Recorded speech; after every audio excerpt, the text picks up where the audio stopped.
I'm Adam and I'm talking to Wally, also known as... Please help me. Well, Gotye, but that's not going to be very instructive for a Canadian accent. Gotye? Do I have that correct? Gotye, yeah. Gotye. Okay. What's the weirdest thing you've ever been called? Gotcha, probably. Gotcha. Goiter. Okay. Yeah, I can see how that'd be Kind of unpleasant. Okay. Let's get right to it. One of your the lead single from your latest album, Somebody That I Used to Know, that song is massive. Did you ever anticipate the kind of success it's seen? No, not the kind of scale. Yeah, people keep telling me it's going to keep getting bigger, but everything that sort of has happened so far has been so far beyond expectations as to be absurd. Why did you release it as the lead single? Did you have a feeling about that one in particular? In Australia, it was the second single. Put out the track Eyes Wide Open late 2010, so that was well ahead of the game. And it went okay. And Somebody That I Used to Know felt like the right song to lead into the record with, because a lot of friends, people at my label, management, they all had a feeling about it. And I felt really strong about it. We'd made a great video for it, so it felt like an obvious choice. Was there a moment when you realized this is getting way bigger than anything I've done before? I think YouTube views have been a bit of a barometer of that for me. Like the video kind of got leaked in Australia a week before it was meant to come out, and it had a few 100,000 views within a matter of weeks. So that was the first point where I thought, okay, this is surprising. But I think when it hit, like, say, 1 million views, I was like, wow, okay, that's going places. And it happened quite quickly, like after a month or something. So. How many is it up to now? 60 million, 65 million or something. 5 million. And that is your most viewed YouTube video? By far, yeah. Some of the other songs, interestingly, have seemed to have had more than others, have had seemingly like, what would you call it, knock-on effect, like where I've seen Eyes Wide Open seems to have garnered, 3 or 4 million by now as a result, whereas it had been sitting around, 500,000 for a while. Right. Are you planning on releasing another single, or just going to ride this one for... Wow, man, like over here in North America, Canada and the States, songs seems to stay on radio. They stay on radio for ages, months, it seems. But no, I've just been making a video to the tune Easy Way Out, which is feeling really promising. That's with an animator called Darcy Prendergast, who I'm a big fan of. He did some work on the Eyes Wide Open video, and he had this great combined stop-time live action concept that we've sort of worked through in January this year. So that's almost finished. It's going to come out in a few months. So what's it like, because you had some success in Australia, where you live, before this album and this single, but you're everywhere now. I read this song is the biggest hit ever in Poland, which is kind of mysterious. It's very big in Poland. I haven't got a good handle on it yet. There's a few people who are fans of mine in Poland who have been really trying to help me out, like get a lay of the land for the Poland music, I guess, landscape. Sure. And they've kind of said, it's a fairly fractured thing, but there's lots of different radio charts, and the song's been at number one on all these different key radio stations' playlists, and most requested for months. So lots of people asking me to go play there. I'm looking forward to going there and playing a show. Well, it's going to be you and like 4 black metal bands if you go there. Basically. That would be awesome. Interesting package. Yeah.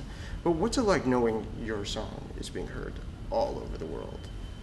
Not exactly all of a sudden, because it's been a bit of a it's been a bit of a burn, but... Well, it did come out in Australia, 8-9 months ago, so it's kind of, it seems to be on this huge, it's like almost exponentially increasing arc or something. Right. But, it's exciting. Sometimes I feel slightly self-conscious about it, because I see people like, it's exciting that they respond, and people seem to respond really strongly to it, but it's also, there's a lot of angst and bitterness in the song, and people tell me it's like their anthem, and I feel like, is that a bad thing? It's expression, right? Yeah. What about the song do you think so many people relate to, connect with?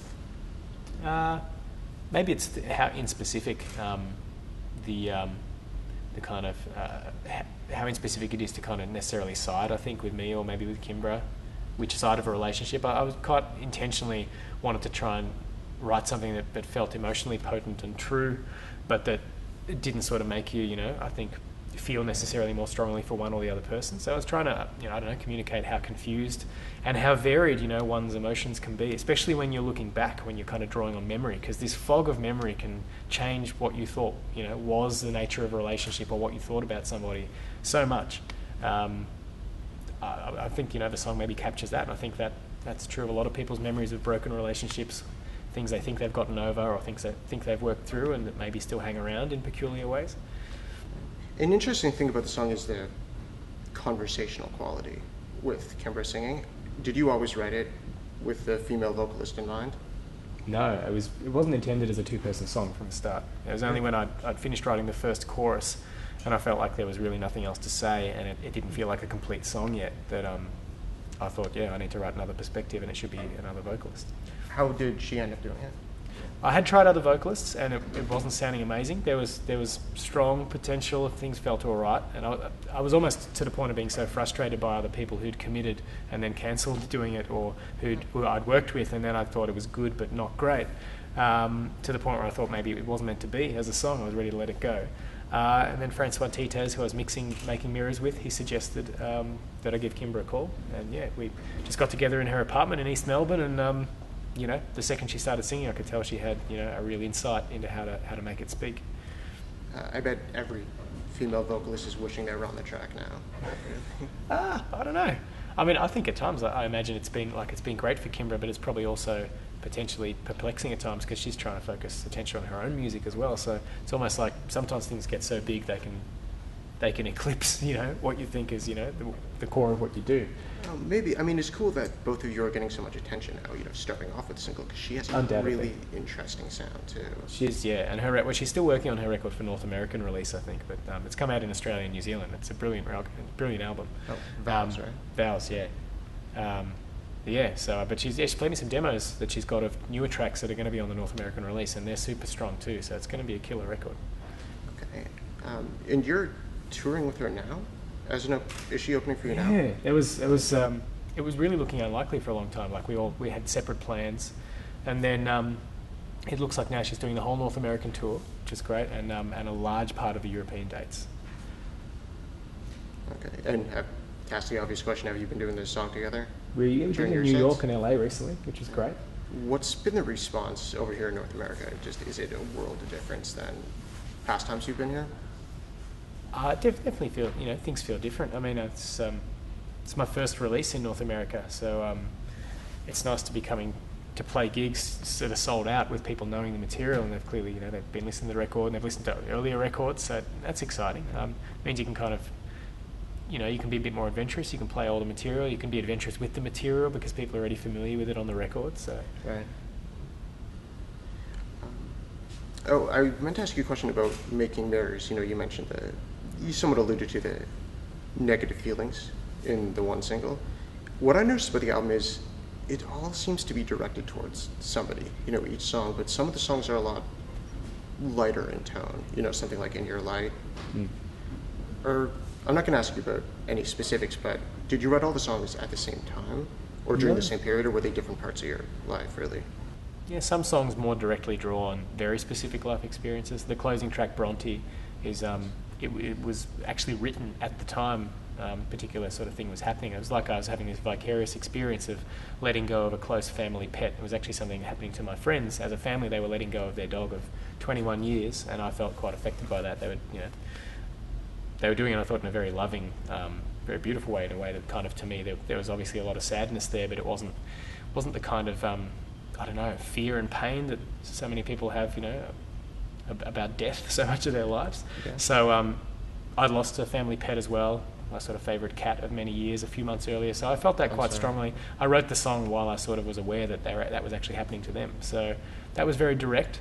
You know, other songs, I mean, State of the Art is very personal to me, even though it's, you know, there's a lot of novelty and kind of, you know, peculiarness about the song, but certainly it comes from a very personal place of being really into that organ that, you know, my folks bought me, and really into the sounds that it has, and also peculiarly fascinated with what it seems to me this kind of substrata of recreational music culture that gravitates, you know, around organs over the years, especially, and it's you know, Larry's website, it's a Larry cotillion, this particular organ, and Larry's website I find hilarious because all the photos are just of people who are 70 and 80 years old, and Larry are kind of trying to corner this market, I guess, of recreational music culture, which seems to me really interesting because it's almost like it's set up as some kind of world apart from, I don't know, quote unquote real music, or from pop or rock or classical.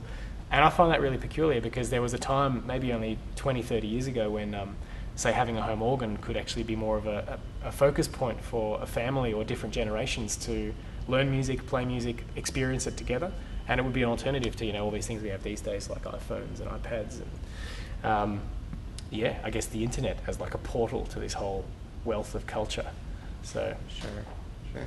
Yeah, that song is really interesting lyrically. I can't tell if it's sarcastic or not, to be honest. well, I'd say so. Yeah, it's there's a peculiar character that I imagine singing that song. It's, I mean, it has a robotic quality, obviously, but it's not like he's meant to be an android. It's, I don't know. I kind of picture this. I picture sort of a doddering. Maybe I picture myself in 30 years trying to extol the virtues of an archaic piece of organ technology to, say, a kid who knows. I mean, in decades' time, how far beyond the internet or current social networking devices will have gone. But maybe me trying to explain the virtues of the synthesized trumpet patch on an old electronic organ to a kid who just could not care less or just would find it so quaint. Maybe that's kind of the character I imagine singing that song, and I don't know, I relate to that in a very warm way. Interesting song concept. Well, you just think so? described. Yeah, I don't think it's ever been done that I know of. Well, I'd say Godley and Cream are a bit of a reference point for me there, because I think they write very wry, clever lyrics. Usually, the highbrow pop they kind of did in the 80s, I'm a big fan of. Yeah, I can see that. And, I'm just going to ask you, use that as a segment, ask you just one influence-related question. One song on Making Mirrors, Don't Worry, We'll Be Watching You. When I first heard that, the thought I had is, this sounds like something Radiohead might have done in between OK Computer and Kid A. Really? That's interesting. Are they any kind of influence on you? I love Radiohead. I just went back to Kid A recently, and it was just so astounded by that album still sounds incredibly fresh. Yes. And it's such a richly recorded record. I mean, all their records sound amazing. So they're a hugely inspiring band. All right, well, hope to be hearing the single for years to come on the radio constantly, and good luck with everything you do. Thanks, man. Great to talk to you. Cheers.